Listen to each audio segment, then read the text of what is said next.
काल केलेले कुरड्या असे काय वाळलेले आहेत आज, म्हणजे बऱ्यापैकी वाळून गेले. तर काल तसं वातावरण, तर आज असं वातावरण, थोडंसं पाऊस, थोडंसं ऊन, थोडंसं आभाळ, असं पण एकदम छान असं वातावरण होतं बरं का.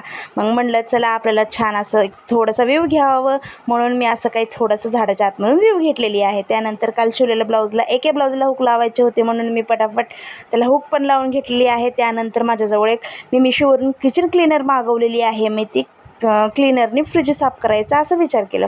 म्हणले खूप सारं चिकट झालेलं होतं फ्रीज असं माझं, म्हणलं त्याला क्लीन करूनच घ्यावं आज. त्याच्यासाठी मी हे फटाफट हुक लावून झाल्यावर मग आले फ्रीजजवळ. हे बघू शकता तुम्ही किती घाण जसं फ्रीज माझं झालेलं आहे, चिकट.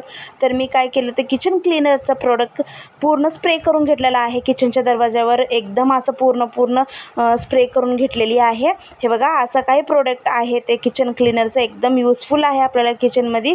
ह्याच्याने मिक्सरसुद्धा इतकं छान असं चकचकीत झालेलं आहे. तुम्ही पाहू शकता किती त्याच्यावरचं घाण गेलेली आहे बघा. तर तुम्ही पण परचेस करू शकता. हा किचन क्लीनर चांगला यूजफुल होतो आपल्याला. तर त्यानंतर मी आतलं पण छान असं क्लीन करून घेतलेली आहे. मला तर खूप प्रोडक्ट आवडला आहे. आतून बाहेरून पूर्ण असं क्लीन करून झाल्यावर म्हणलं संध्याकाळची वेळ झालेलीच आहे, तर चला चहाची मज्जा घेऊया. म्हणून चहा ठेवला आहे एकीकडे मी, छान असं विलायची वगैरे टाकून चहा उकळायला छान संध्याकाळची चहा घेतली. चला भेटूया नेक्स्ट व्हिडिओमध्ये. तोपर्यंत बाय.